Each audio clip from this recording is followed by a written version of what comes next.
बिस्मिल्लाहिर्रहमानिर्रहीम। पाकिस्तान से और दुनिया से जो खबरें मिल रही हैं, आज कल सुहेल अफरीदी ने अखबारी नवीसियों से जो उसको मिलने गए थे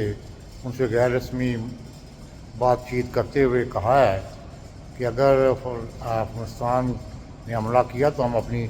फ़ौज के साथ हैं, लेकिन हमें सोचना पड़ेगा कि ये हालात क्यों पैदा हुए। क्योंकि इमरान खान साहब ने बहुत अरसे पहले कह रहे थे कि ये हालात पैदा नहीं होने चाहिए। और दूसरी बात उसने ये की है कि मैं बाकायदा तौर पर फेडरल हुकूमत के साथ तामन करूँगा, लेकिन मेरी शर्त यह है कि मैंने अपनी कैबिनेट बनानी है, मैंने बहुत से मतलब के मशवरे करने हैं इमरान खान साहब से, और जब तक मुझे वहाँ से इजाज़त नहीं मिलती इमरान खान साहब को मिलने की, उस वक़्त तक मेरा कोई तामन नहीं होगा फेडरल हुकूमत से, और ना ही मैं किसी इजलास में शिरकत करूँगा। और तीसरी सबसे बड़ी खबर है कि बखबर ज़राए बता रहे हैं कि सुहेल अफरीदी साहब कहते हैं कि मैं इमरान खान साहब से मशवरे के बाद कैबिनेट को फ़ाइनल करूँगा कि अगर मुझे इजाज़त ना दी गई तो मैं कैबिनेट नहीं बनाऊँगा उस वक़्त तक जब तक इमरान खान साहब से मेरी मुलाकात नहीं है। चौथी सबसे बड़ी खबर है कि बाकायदा तौर पर इसराइल के ख़बरात ने आसिम मुनीर को खराज तस्लीम पेश किया है, और उन्होंने कहा कि आसिम मुनीर ने जिस तरह गज़ा में लोगों की हलाकतें हुई हैं और पूरी दुनिया में जुलूस निकले, पूरी दुनिया में प्रोटेस्ट हुए, लेकिन आसिम मुनीर ने अपने मुल्क में बिल्कुल प्रोटेस्ट नहीं होने दी है और हमारे साथ उसने मुकम्मल तौर पर तावन किया। और उन्होंने कहा कि एक इमरान खान साहब और दूसरा जो है सेनेटर गनी साहब, जो मुश्ताक गनी साहब, उन्होंने मतलब कि मज़ामत की है और इमरान खान साहब आइंदा भी करेंगे। लेकिन यह है कि हमें आसिम मुनीर पर जो पाकिस्तान की तारीख का ऐसा आर्मी चीफ आया जिसने हमारे साथ मुकम्मल तौर पर तावन किया है और कोई भी पाकिस्तान में जुलूस नहीं निकलने दिया। जिस वक्त गज़ा पे बमबारी हो रही थी, गज़ा सफ़ा हस्ती से मिट रहा था, उस वक़्त हाफिज़ आसिम मुनीर मुसलमानों को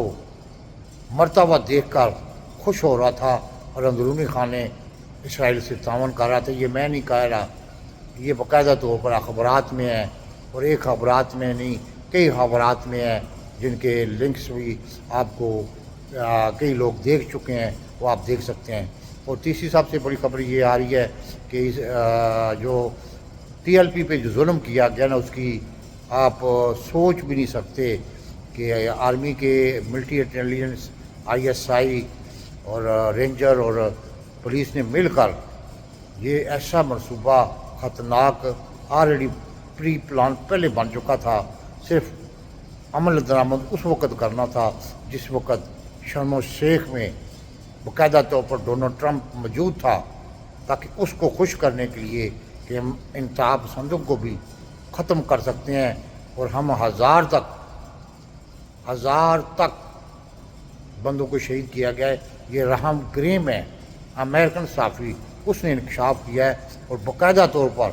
इसके सबूत उसने मुझे किए हैं। उसको अंदर से किसी ने खबर दी है, उन्होंने कहा कि ये सुहेल अफरीदी को भी अपनी जान की और अपने आप को बचाना चाहिए, क्योंकि आसिम मुनीर इस वक्त उसकी आंखों के आगे अंधेरा छा चुका है। वो हर वो काम करने के लिए तैयार है जो उसके 10 साल मंसूबे में रुकावट बनने के लिए आएगा, उसको वो कुचल देगा। लेकिन साथ ही जो सूरत हाल अब बन गई है, इसमें मेरे ख्याल में आसिम मुनीर को घर जाना पड़ेगा, क्योंकि अब अगर अफगानिस्तान के साथ जो मुज़ाकरात कतर में हो गए, सब आपको पता है कि DGISI भी मुल्ला यकूब से मिला है और बहुत बातचीत उनकी हुई है। अगर ये जंग ना रुकती तो फिर KPK में जो सूरत हाल बनेगी वो आसिम मुनीर के मनसूबों पर पानी फेर देगी, क्योंकि फिर जंग जहाँ होती है वहाँ मादनियात नहीं निकलती, और जहाँ जंग होती है वहाँ यानी कि अड्डे नहीं अमेरिका को दिए जा सकते। इसलिए हालात वाक़यात मेरे ख्याल में बड़े गंभीर हैं। आने वाले दिनों में सब आपको पता चल जाएगा। और इमरान खान साहब के लिए तोशाखाना 2 के लिए बाकायदा तौर पर उनकी 10 साल की सज़ा तैयार है। वो जब भी आइंदा سماعت ہوئی تو ان کو باقاعدہ طور پر سزا سنا دی جائے گی. اور القادر میں ابھی تک اسی لیے ڈوگر جو ہے وہ سن نہیں رہا, اس میں ان کو رہا کر دیا جائے گا, ضمانت دی جائے گی. آگے دیکھیں کیا صورتحال بنتی ہے. پاکستان زندہ باد.